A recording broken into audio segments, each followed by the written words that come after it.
Okay, so all right. So welcome to learn 5 shifts to create fulfilling and healthy relationships in work, love, personal life, all of it. How do we have these amazing, fulfilling, really meaningful, deep connected relationships?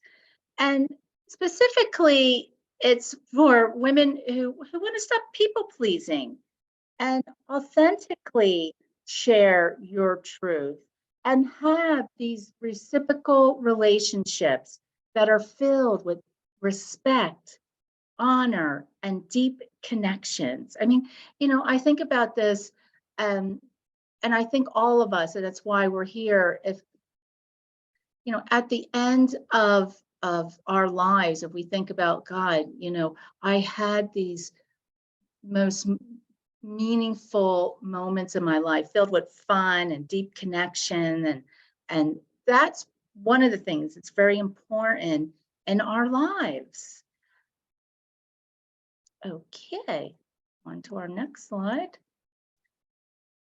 Now, what we're going to learn tonight in the next 45, 60 minutes, I try to, you know, keep it to an hour, but we'll see. Sometimes I go over. How to discover skills to confidently speak up for yourself. And not only are you speaking up for yourself, you're influencing others, you're inspiring others in your communication, and you're creating win-win solutions, which will enrich all your relationships in personal life and work. The number one solution to deeply connect to your inner compass, and the importance, and which is connected to this, is creating a vision of what you want in your life based upon your true self, not the the conditioned and programmed self, and how to take aligned action, providing the life that you want on your terms. A simple tool to release emotional triggers of fears, anxiety, guilt, anger, resentments. So you can stop getting hooked and you can speak your truth powerfully and confidently. Because that's one of the things, as we know in relationships, we have our triggers, our raw spots. When maybe somebody might say something and it can really bother us, and then we don't know what to say, or we freeze. How can you stay calm and really not allow your emotions to get you hooked?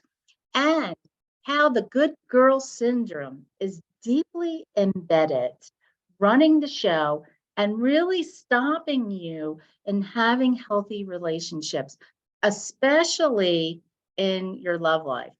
And we'll be talking about all of these things in much more detail. So I'm really excited. I'm really happy to have you here. And okay, now what's going on with you? Like what? And this is where we can see that we are we're all dealing with something here in relationships, right? And are you finding yourself in a relationship where you don't feel supported? You're not getting your needs met, your desires met, and there's times you may even feel resentful. And I will say that's probably, I not only help women, but I also coach couples. And that's probably one of the top things that will break a marriage up is resentment, carrying that resentment. So how do we be able to really ask for what we want and not feel that resentment? Uh, Maybe you do feel like you really want to speak up for what you want, but there's fears because you don't want to ruffle any feathers. Or you may feel you might get rejected, or worse, you might feel they may leave if you speak up for what you want. You are a powerful woman. I mean, you're successful. and you have a lot of success in a lot of areas of your life, but you do notice there are times that you one or two areas, for some reason, you don't speak your truth. And you might even just freeze, and you're just wondering, why can I speak my truth here, but I'm not able to speak my truth in this other place, right? Sometimes you feel like you're going through the motions of life, and it's not feeling fulfilled, and you really are maybe hoping somebody will change, or it's going to work out on its own. So in the meantime, I'm just going to go through, the motions, and hopefully it will change. And you're not feeling really deep down, you're not feeling happy about it. You're not feeling appreciated, valued, and you might be compromising your needs. When you mention how you do feel to somebody or what you need, they may discount it. Or maybe they're not following through. They say, yeah, I'll fulfill on that for you, and then they don't end up doing it. They may even say, well, you're too sensitive. What do you do in these cases? And you may feel alone. Even though you may be in a relationship right now, but you feel alone in the relationship. You may be single and you feel alone, even though you're surrounded with family and friends. And so that can happen where you're feeling alone, even though you have a lot of great people in your life. Now, if these areas sound like you, what I want to say is they are just really symptoms of an underlying problem going on.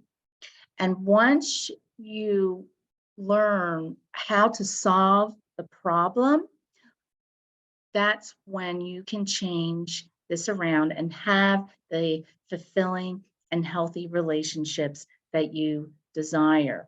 And how to solve this problem is through these shifts that I'm going to share with you tonight. And once you make these shifts, you'll be able to confidently and courageously handle conflict with ease. You'll be able to stand your ground to what is important to you and how you want to be treated. No more settling in relationships. And you're okay with being alone. It's not, not that you're committed to, if you're single and you want to be in a relationship, you're committed to that. I want to have that. Or you're in a relationship and you want it to be at a certain level. It's not the level that you want it to be. Or even you can even think about your career in some respects, and that you don't need to have certain things in your life. You really don't. It's an enhancement. You can, that was actually one of the things, and I'm going to be talking a little bit about my story and throughout the night, but that was a big shift for me when I was single, and I was able to, really get that, what, it's okay. If I end up being single for the rest of my life, I'm okay with it. It's not what I'm committed to. I'm committed and I'm going to do whatever I can to change it, but I'll be okay if I'm single, or I'll be okay if I have to leave this relationship. I'll be okay if I have to leave this job, if somebody's not treating me right. It's standing in that, in your power. And so that this correlates to this, being able to stand in your strength, feel powerful, confident, and find your voice when you want to express it fully.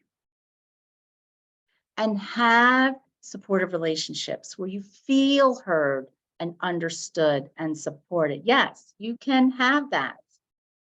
And you will have a romantic loving relationship, if that's what you desire, deep, solid friendships, fulfilling family relationships, harmonious, and be a powerful leader in your career. Now, just to give you a little background about me, my name is Kim Quick, and I am a relationship breakthrough results coach. I've been a relationship coach, life coach for probably almost 12 years, actually, over 11 years. And I had started out in a cycle of relationships that were very unfulfilling with the wrong men. I had a pattern of men who didn't want to make a commitment, and men that were cheap. Bottom line, they weren't giving me what I wanted as a woman, what I needed. And after a series of relationships that weren't working out, and I was feeling hurt and sad and feeling alone, I decided that I was going to do whatever I could to figure out why I had this pattern of dating men that weren't giving me what I wanted. And I went on this journey for actually almost 6 years, and really learning about more deeper patterns of my beliefs, and learning about men, learning about relationships, communication, and then ended up, I actually had taken this hiatus, and I went back on Match.com, and in 2 weeks, I ended up finding my now husband that I've been with for almost 12 years. And, and this is a man that cherishes me, loves me, and treats me like a queen. And we have a harmonious, fulfilling relationship.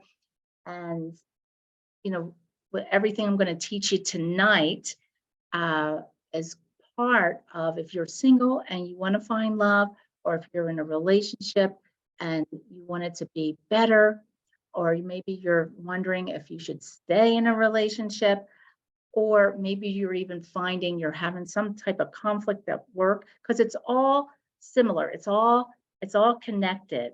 And even, how we can have these challenges with our family members.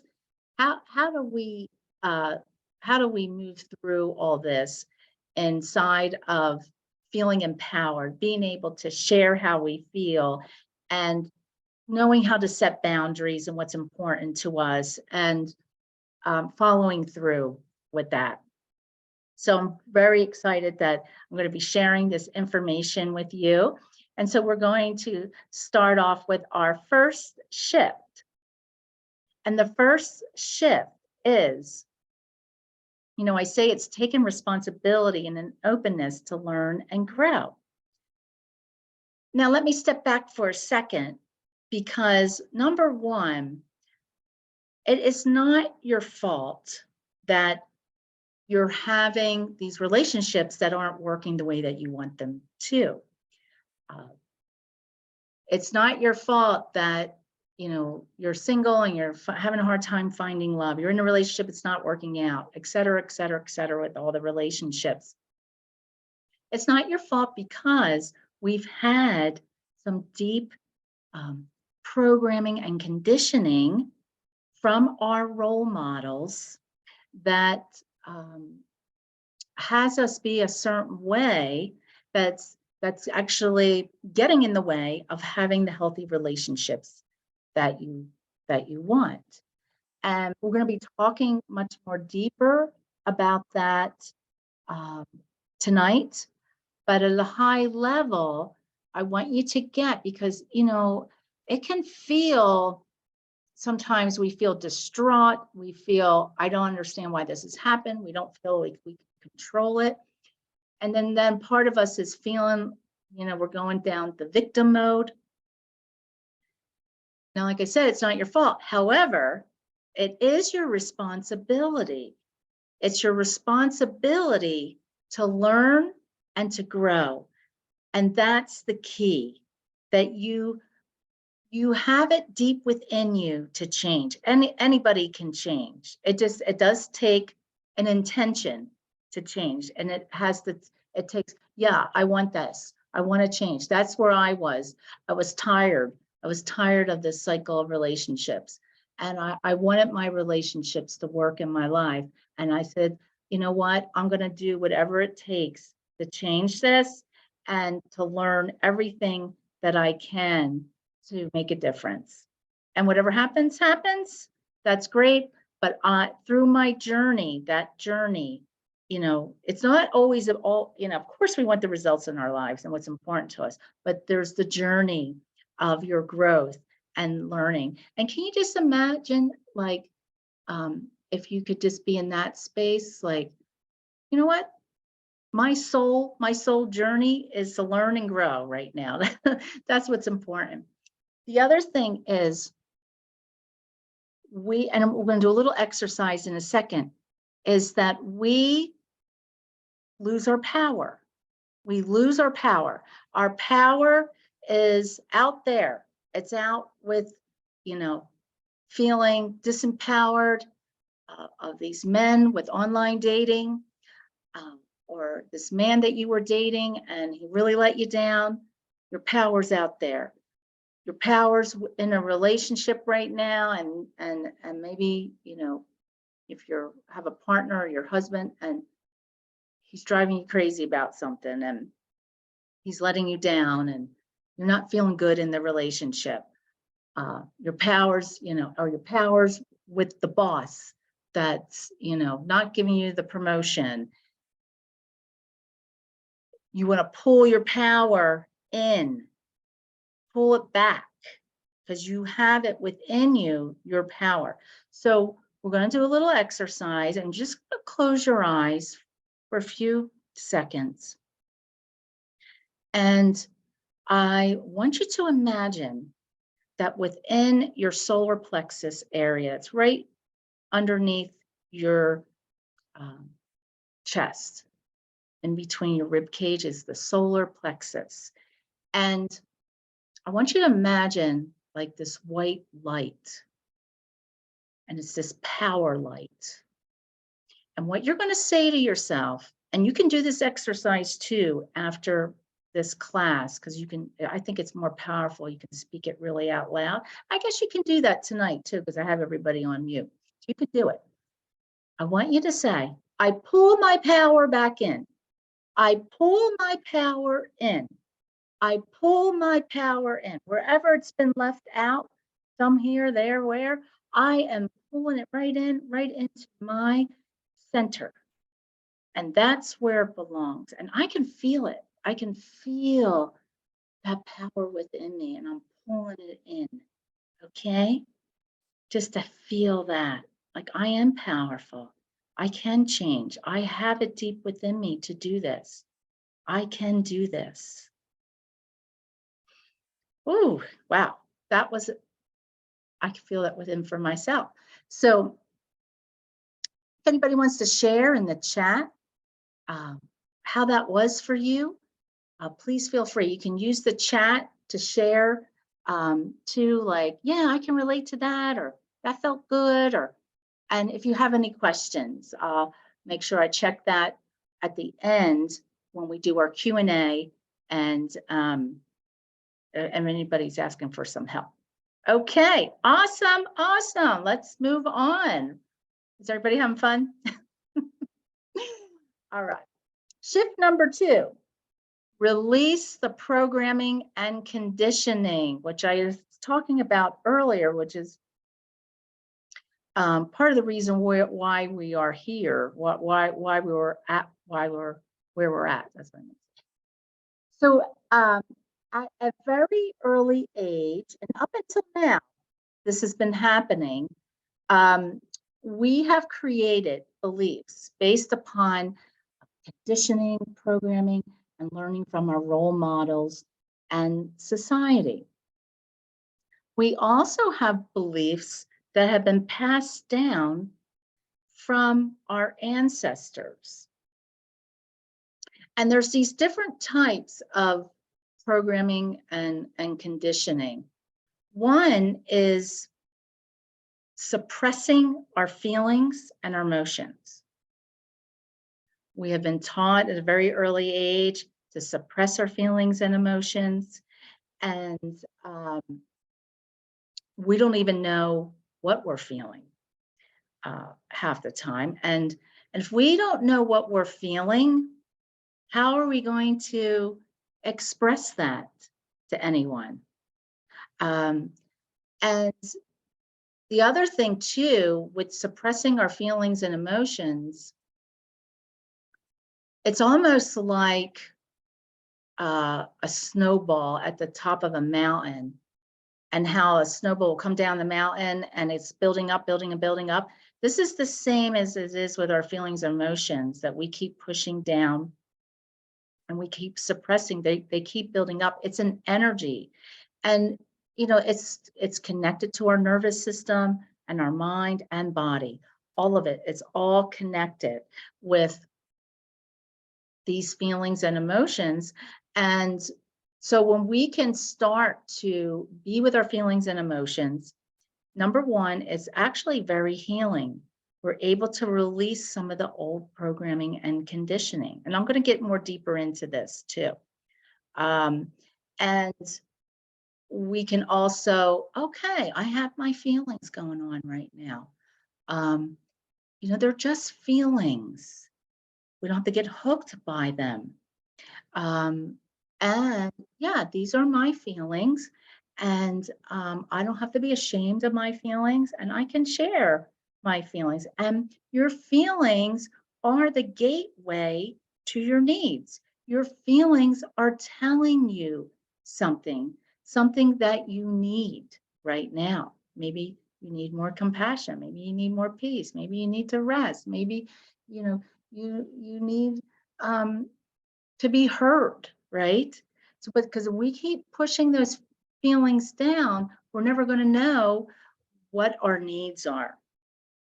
The other type of programming and conditioning is the good girl syndrome, which I have an acronym that I created, the GGS.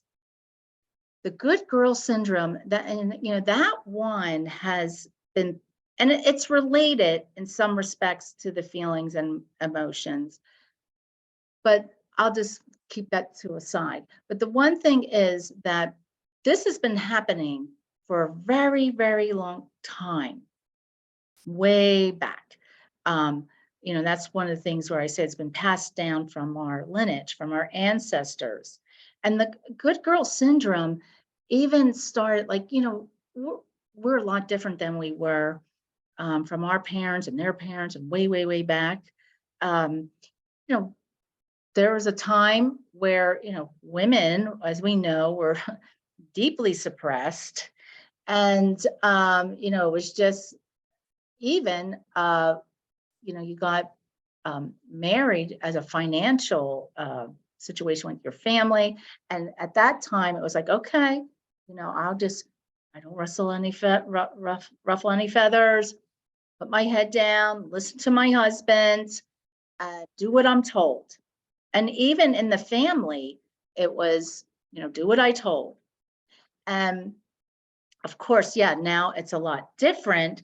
However, there is conditioning that's been passed down. And like I said, it's better, but there still is these little hints of, you know, to be the good girl, to be the, you know, the girl that looks pretty in her dress. Look at that little girl. She looks so pretty sitting there in her dress, and she's being so nice and she's being so polite, and she gets rewarded. She was rewarded for that. And that's different than men. Men are more rewarded as little boys, I mean, are rewarded more for doing and being powerful. Little girls are rewarded for being nice. So it's something to be aware of, and I'll talk a little bit more about that. And then we have had experiences where this is a part of the programming where we had these experiences where we made it mean something about ourselves, other people in life. And let me talk about that at a more deeper level. So your beliefs, these experiences that you've had as a child up until now, you created beliefs from these experiences. And something happened where there was emotions around it and feelings. And look, so this, let me just say a caveat, right? This isn't about beating up our parents or our caretakers. You know, they were doing the best they could with the tools that they had.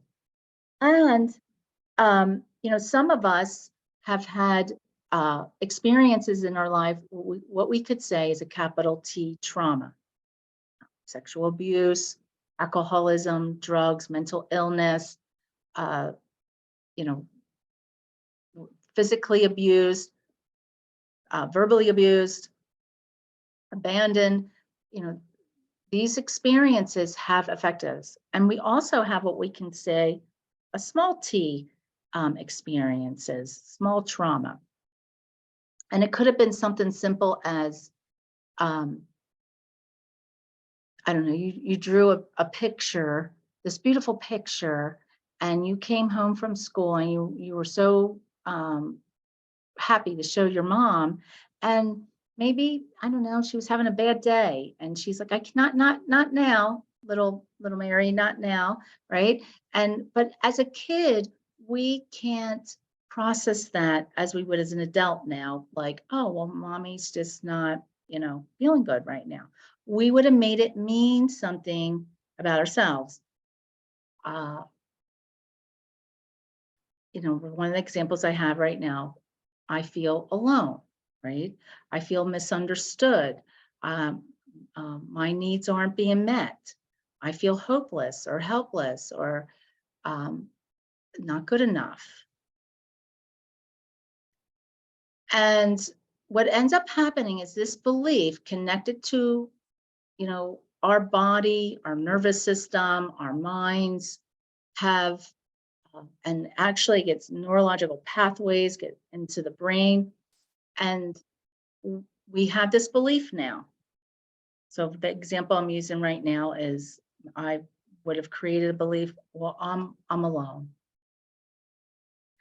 And so now and it's subconscious, we probably don't know about this, but you'll see little symptoms of it.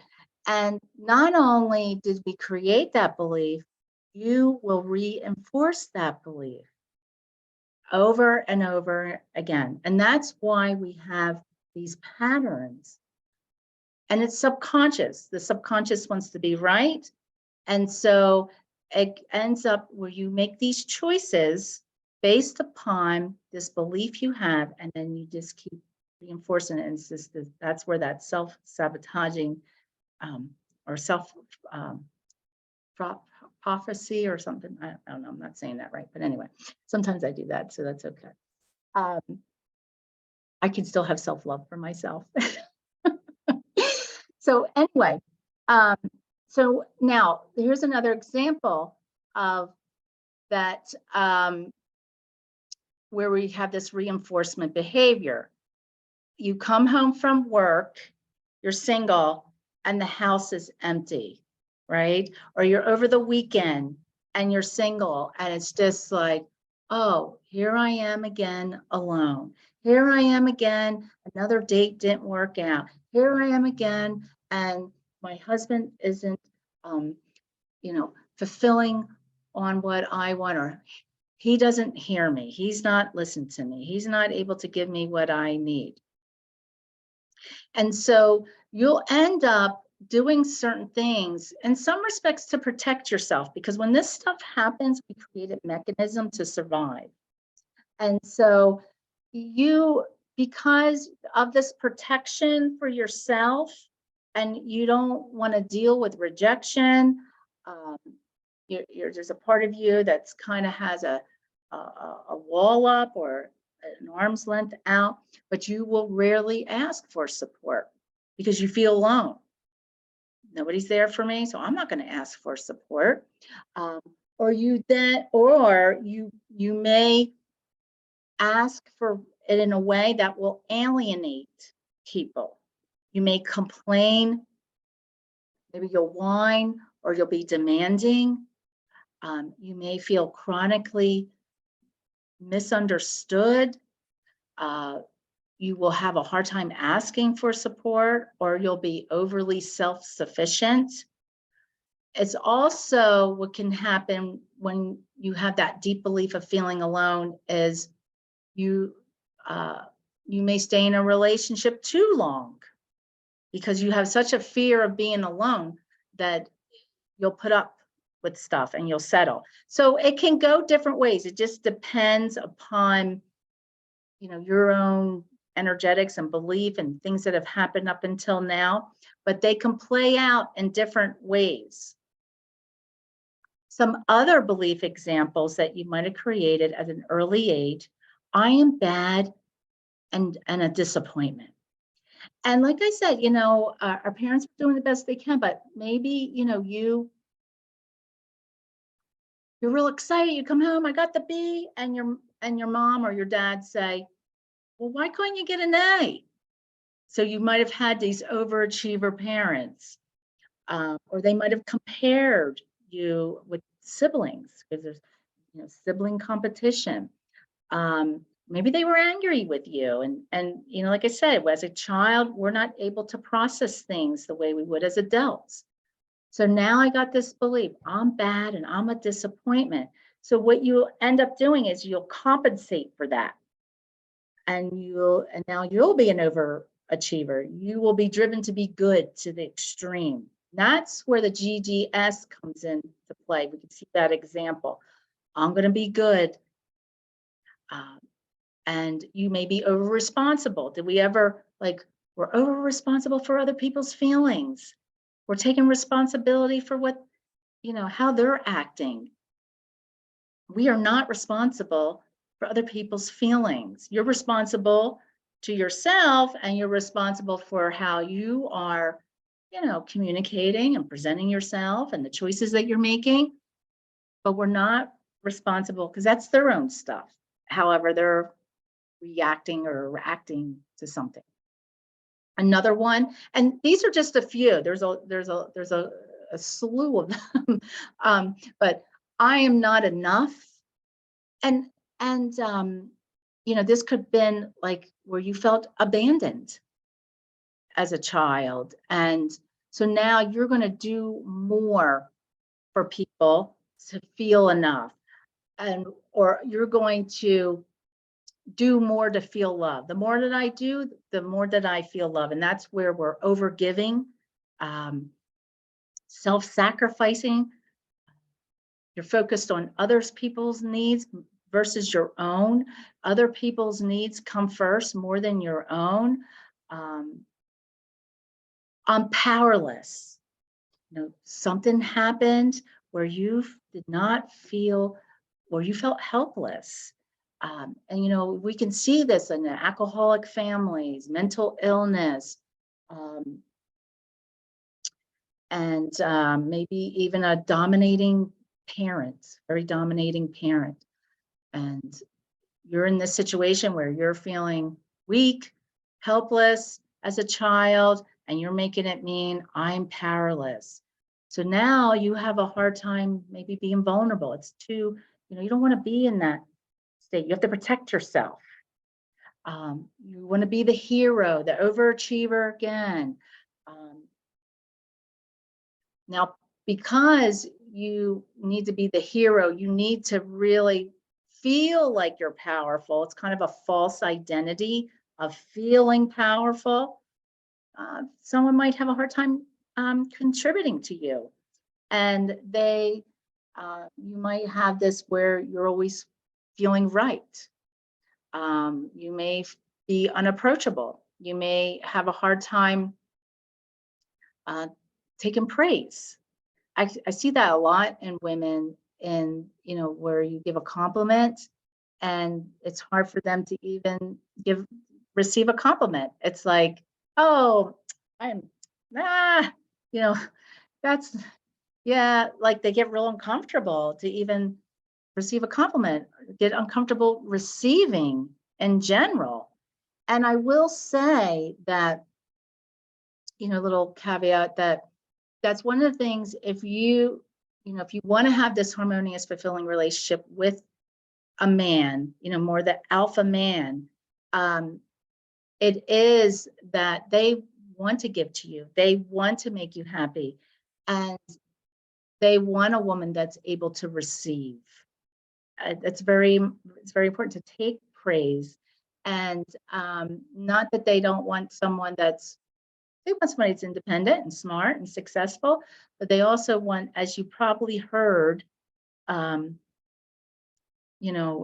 the feminine and being vulnerable and being able to receive, and being more that softer side. And that's a whole other workshop. But this all plays, into it. And the reason why we're having a hard time being feminine is these beliefs that we created to protect. Really, bottom line, it's really mechanisms to protect ourselves and to be able to survive what we had to go through when we had these experiences that were overwhelming. Okay, how are we all doing? Pretty good? All right, I'll keep going. So, we created these beliefs around rejection, abandonment, being alone, losing your perfection persona, and they're generated from experiences where you became emotionally overwhelmed as a child. This experience accumulated unprocessed emotional energy patterns in our bodies because it was just too much for you to feel when it happened. And so you suppress them and repress them. So suppress, you're suppressing. Repressed is very deep into the subconscious, and you're not aware that that's happening at all. We have been conditioned to suppress and repress our emotions. We've been taught to shut off or close this emotional facet of our being. We were programmed to deny feelings and to bury them. If our feelings were hurt or we didn't like something the way it was, we were taught to forget it, ignore it, or to be quiet. Like I remember, you think about it, here's a cookie, stop crying. No wonder we have, eating disorders, right? And even worse, I remember my parents saying, stop crying, I'll give you something to cry about. You couldn't even cry. You couldn't even show your emotions, or you get in trouble. You get in trouble again. So we can see how this is all playing out. And I don't know if any of you have read Eckhart Tolle's books, and he has The Power of Now. He's got several of them out there. He's been on Oprah, and he even talks about, oh, I lost that slide somehow. Okay, that doesn't matter.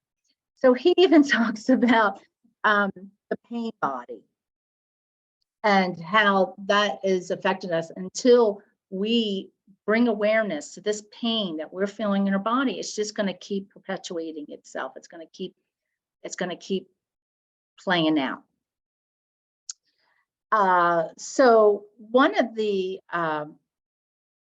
my clients that I worked with came to me, and it was really, this was about the relationship she was primarily having at her work. She owned her own business. She had a partner in business. She was finding that her partner was very dominating. She wasn't able to get her communication across. She felt hopeless. She felt alone. And that was, one of the things we uncovered, that deep belief, that deep programming from childhood. And once we did, and we released that, and we changed that belief so she could create what we say, a new identity, a new persona for herself, and also learning some communication skills, she was able to share her truth to her business partner. And what it ended up happening out of all that wasn't there before, what got created and opened up, she ended up being a silent partner. And which was much more attractive to her because she wanted to write another book and she wanted to finish her PhD. In addition, also, she had a husband, when they would have dinner, he would watch TV. And she never said anything, but she felt dissatisfied. She spoke up about why it was important for her to have, her husband not watching TV. And what ended up happening is they started creating these gourmet meals together and lighting candles and having romance, and just really all around there was these certain areas that she ended up changing and going on a retreat with friends. She didn't feel comfortable doing that before. She felt comfortable in the, like, it just changed, her whole persona, her persona and her whole life to this, fulfilling life. Okay, now shift number 3, bringing awareness to the good girl syndrome. Like I was talking about earlier, it's passed on and enforced by society. How we were rewarded for being a little girl and being a nice little girl. And, just to try to, take a look at, this is you. You're modest, maybe accommodating, upbeat, friendly, low maintenance, appropriate, goes with the flow, doesn't want to rock the boat. You avoid conflict. I'm going to make sure I respond in a timely manner. I'm never late, considers others first, and is an expert at making do. She doesn't want to outshine anyone, but never falls behind. She adapts, she's harmonizes and doesn't ruffle feathers, constantly apologizing. Most of us are powerful agents of our destiny. However, we can still fall to the GGS. We can be powerful at work, but sometimes we'll find we're not in romantic relationships. You will notice it can show up in certain circumstances when the stakes are high or under duress or stress. That's what we can notice. Like, there's times where you will speak your truth, but then there's other times, well, why didn't I freeze?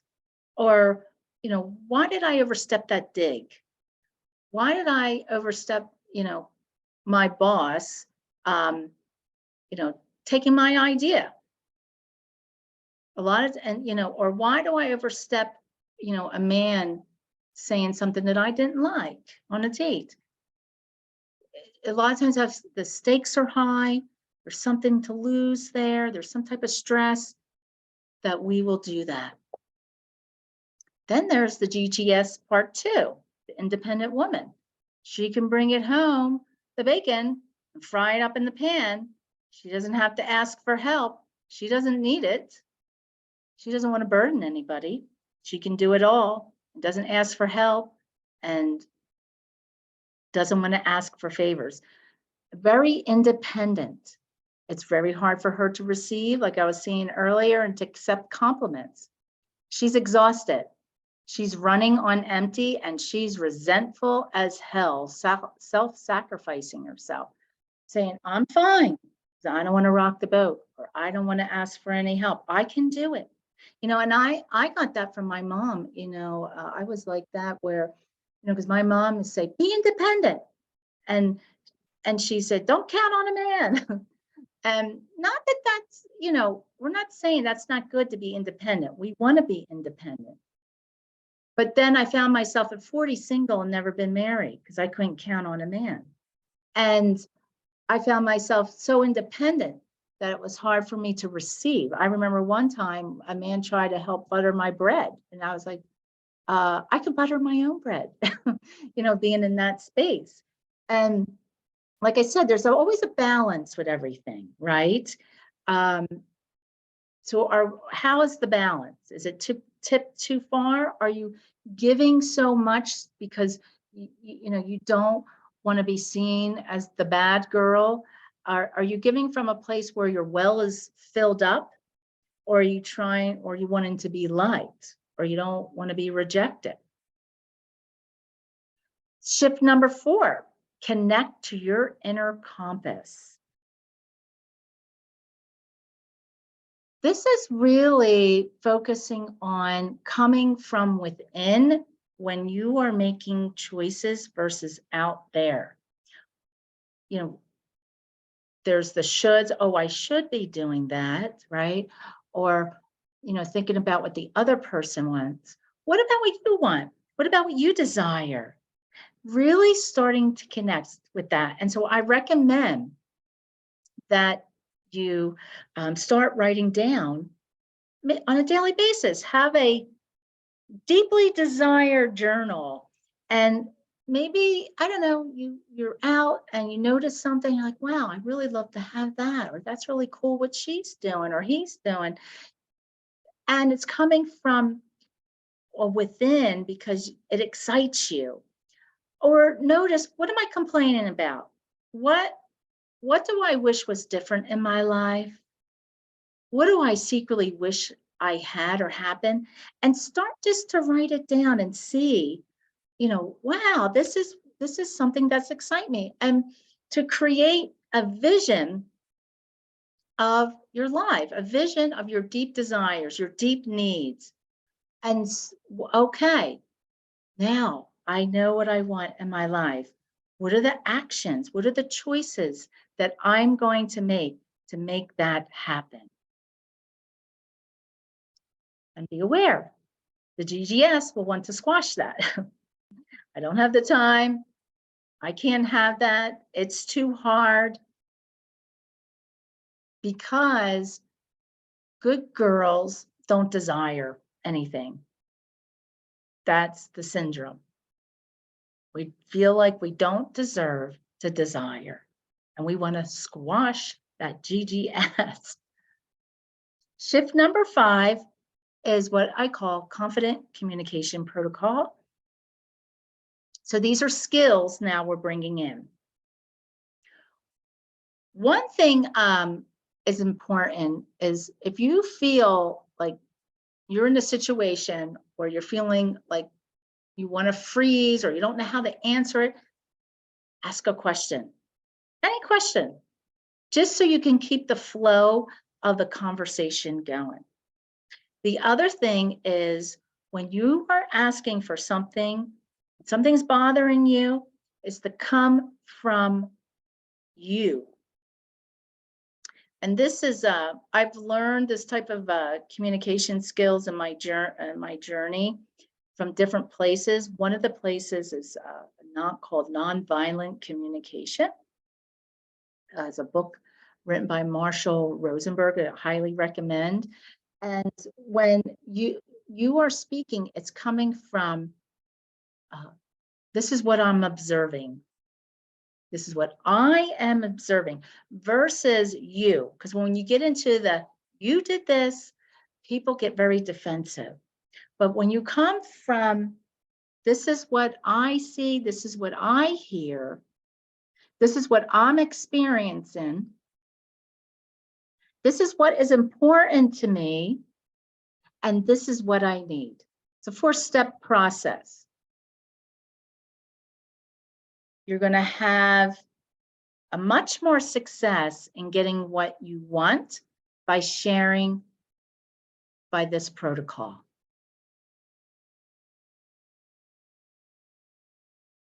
And you can use this anywhere. Dating, if you're in a relationship now, you can use it at work, your family, your kids, could be something to teach them and be inspiring.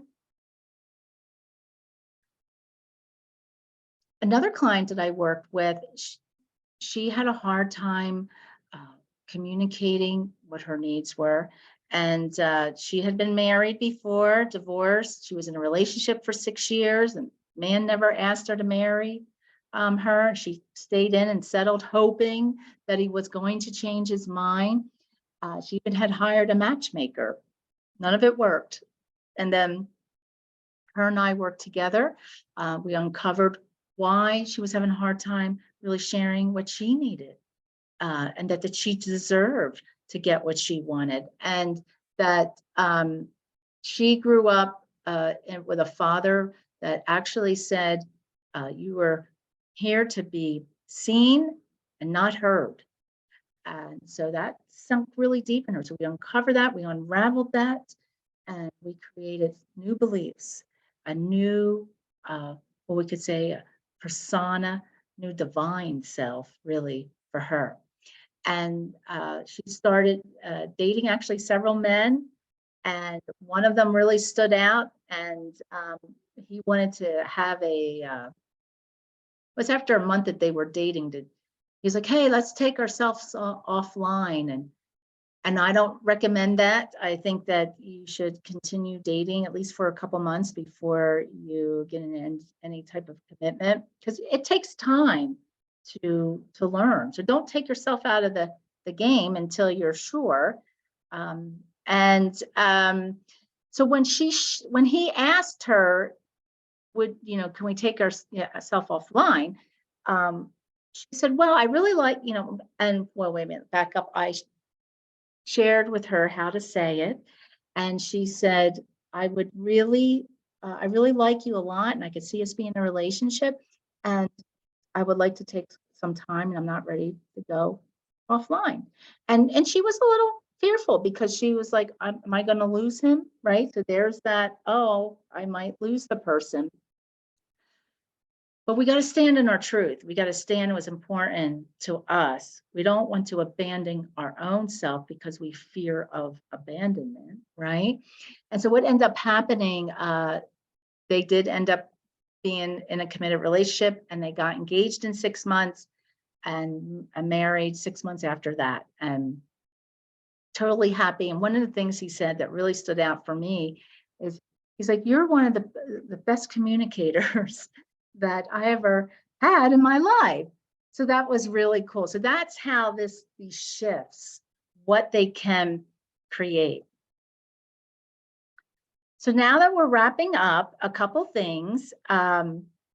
We went over the 5 shifts, and you can of course take these shifts and try to do them on your own, but you might be thinking, hey, you know what? I think I could use some help with this. I would love to have some support and guidance, and I'd like to learn these things from Kim. So I've set aside time. Actually, it says next week. I don't have time next week, but this week, for the next couple of days, I do have some time to speak to you if you're interested. And I'll put the my calendar in the chat. Whoop. Here it is, right here.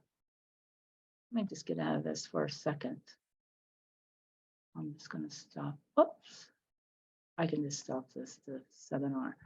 Let me get this for you guys in case, because I only have a limited time. So some of you may be like, yes, I want to talk to you. Let me get this real quick. And in the meantime, who's thinking about they'd like to get a little coaching right now? All right, how do I do this? I'm not the most suave with the technology. My gifts are in the with the coaching. I can't get back to the main. Let's see here. Sorry, guys. Oh, here it is. I found it. All right. I got the calendar in the chat. We got that. All right. And hopefully you guys see it.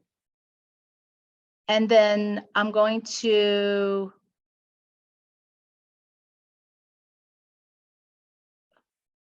you guys see that in there? The calendar?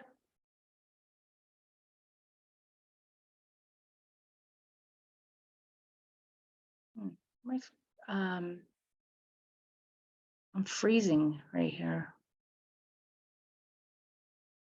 Okay, sorry about that. Come on. Put some pressure here.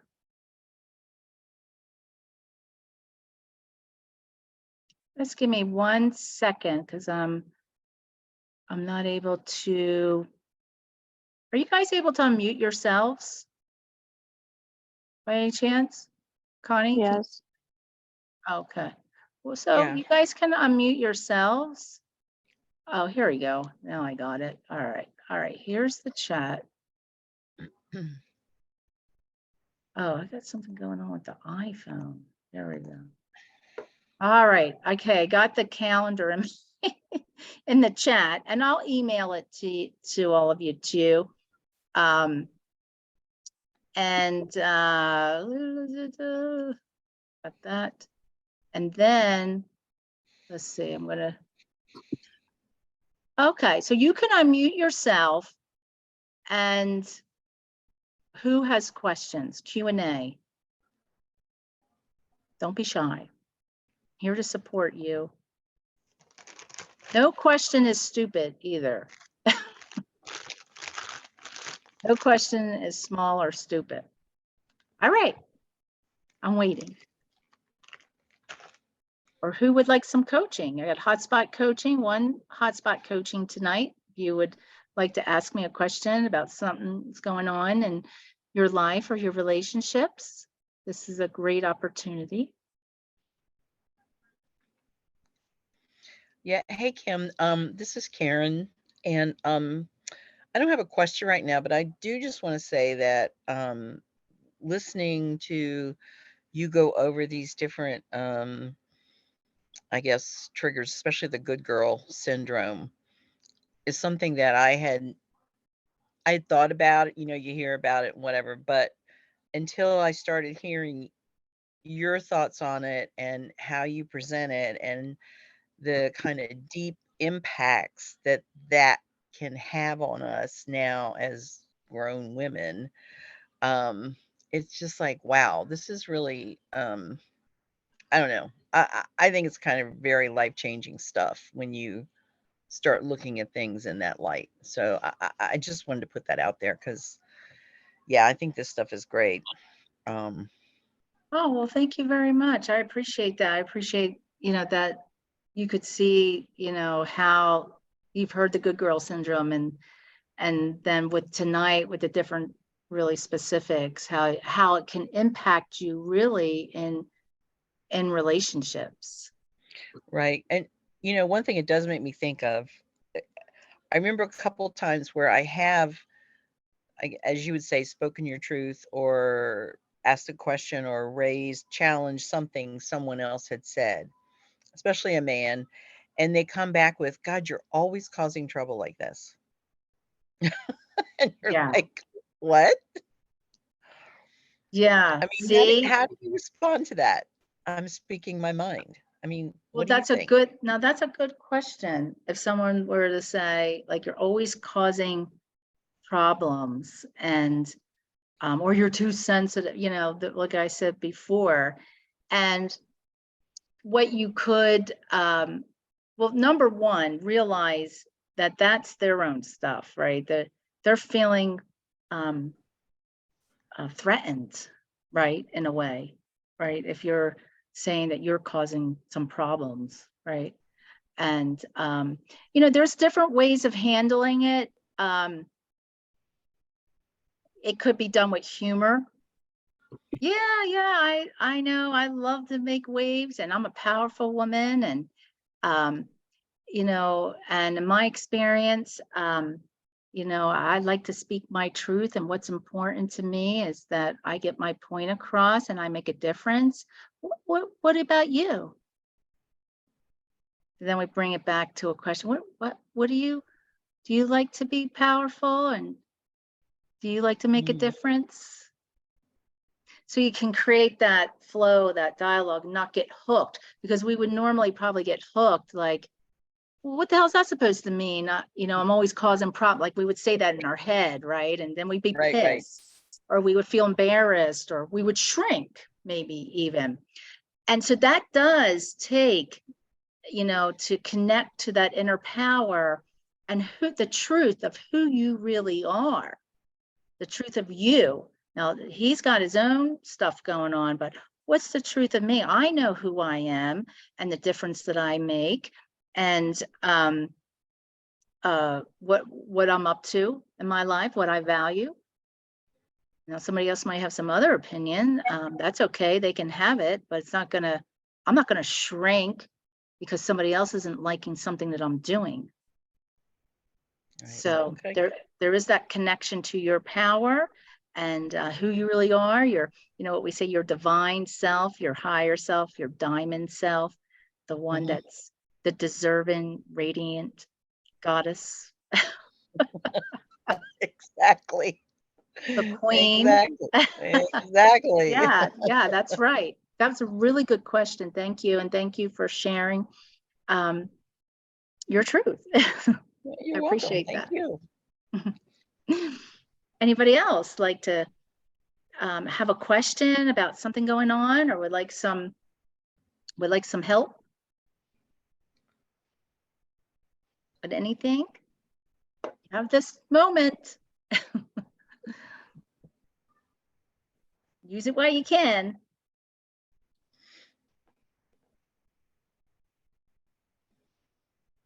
Okay.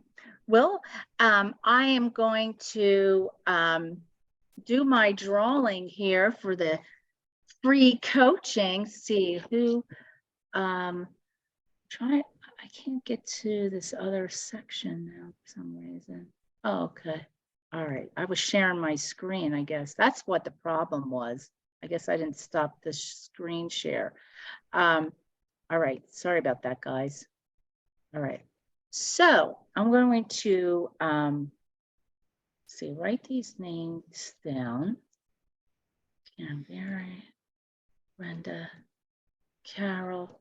Thanks for staying. And then we have this 972. So I'm just going to rip these up real quick. And in the meantime, if you have a question, I'm still here. I love helping. And we learn from each other, right? By you asking a question for the problem that you have, you learn from each other. All right. So I am going to just scoop this all up. Oh, okay. I'm going to pick this first and then I'll answer the question in the chat. Yeah, you can ask the question in chat too. Okay. Let's see what we got here. Okay, it was the 972 number, whoever that is, not 972-416-0329 person who called in.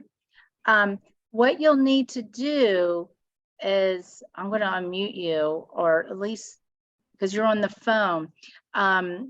You have won a free coaching session, and I'm very excited. Congratulations.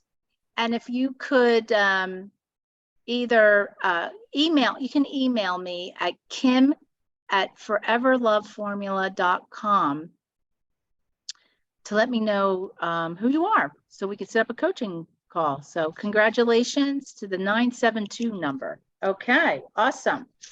All right, now let me answer this question here. Can you give general advice for online dating? Oh, Carol, okay. Oh, that's tough. Do you have a specific question? Because I can spend hours talking about online dating. Let's see. Let me think about it at the top level. Number one, I would definitely, what to include in the profile. Okay. Yeah, so, well, just as a one thing is that you do want to work on those beliefs that I shared earlier before you even, when I work with clients, we work actually for about 12 weeks. And the first 4 weeks, we're working on those beliefs. We're uncovering where are those beliefs where I'm not feeling good enough or alone, all those, because they will affect you in dating. They will affect the choices that you're making in dating and who you're even well, yeah, I'll just say the choices. So to work on that inner work, that's very important. And that you do work on your communication skills, and that you be in your feminine. If you want to attract the alpha male, the provider, the protector, the successful guy. Now, specifically for online dating, you definitely want to have great pictures, no selfies. I would even invest, I've seen you can get photos, you only need two professional, a full body shot, maybe, out by a park, and a headshot. And then maybe another shot where you're on vacation and doing something that you like to have fun. But you want to have a great, not a great smile. You want to be smiling, look like you're having fun. No, selfies or anything. You just want it to be clear and very, I'll leave it like that. The other thing, the profile, you really want that to be the essence of who you are. And, I notice some people, they'll write a profile real quick and then just, we'll throw it on there and we'll see what comes out of it. And you really want to take time. When I work with clients, we spend actually a couple hours writing the profile, really coming from a place, who I really am, what's important to me. And you're making it fun, and you're making it like when a man reads it, he's going to be like, oh, there's two things are going to happen. He's going to read it and he's going to say, wow, I want to get to know this woman. I could see dating this woman, because you're really, even sharing like your little quirks, but in a playful, fun way, and your positive traits too, and a little bit what you're looking for. Or when he reads it, he's going to say, I'm not interested. You want that. You want to weed them out through your profile by really connecting to you, your essence. And I do like Match.com. My clients have the best success on that. Even though, there was a few, like Our Time, that one of my clients found somebody, or OkCupid. And consistently being on there. And I do think it's better for you to contact the men, because it wastes too much time trying to read all those emails from those men that aren't for you. So it's better for you to do the search so that you can weed them out. And then you can,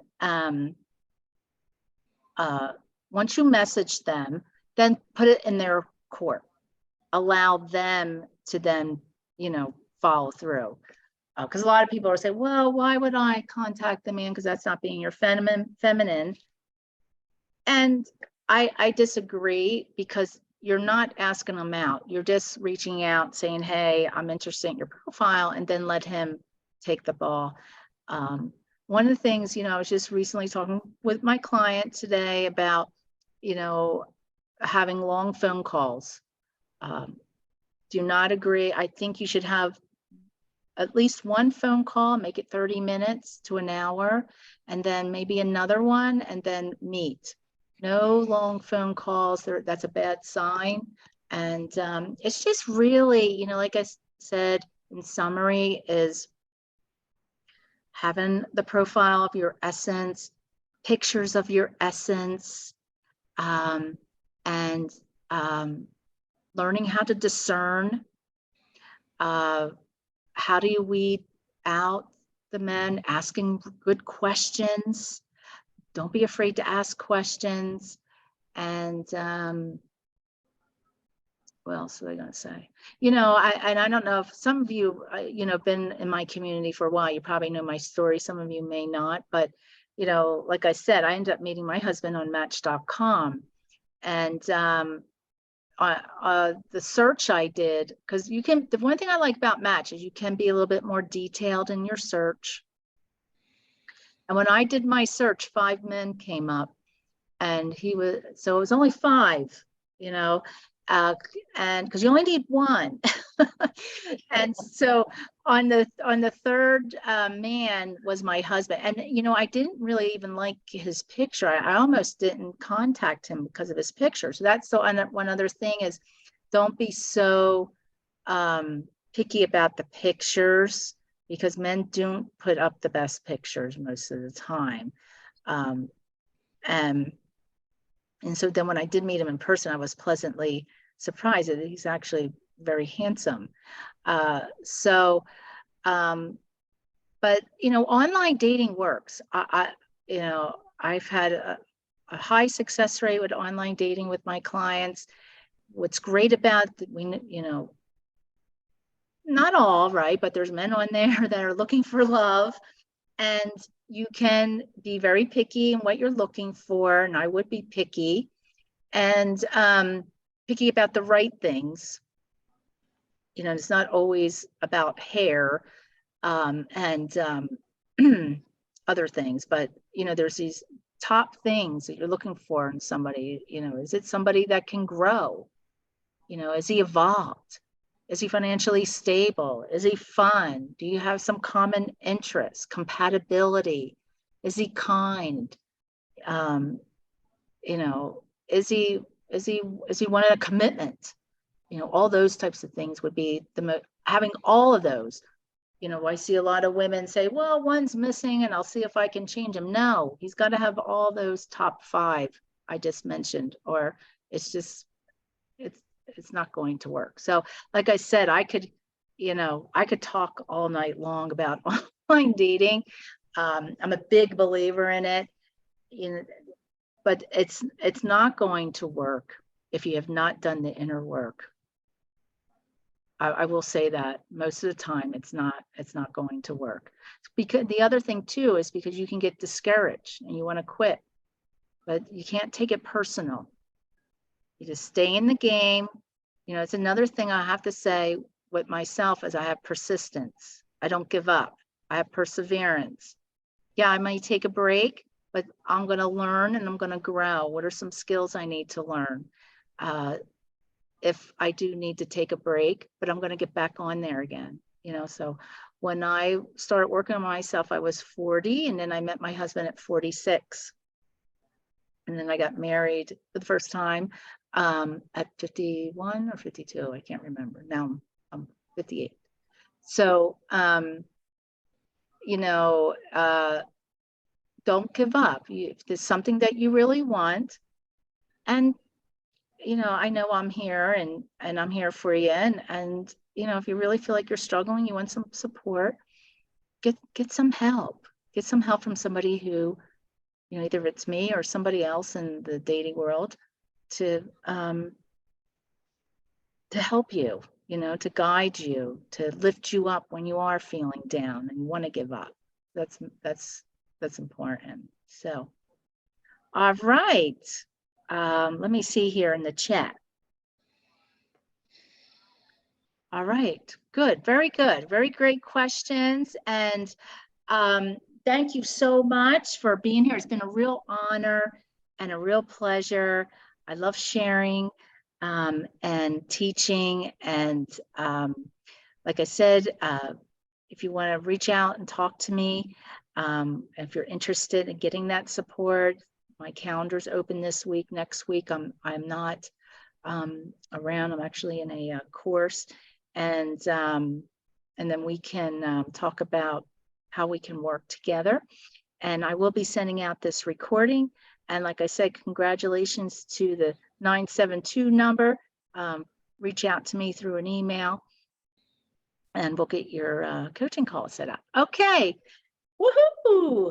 So glad to have you here. Thank you for taking this time to be here. And I will see you all soon on the next masterclass.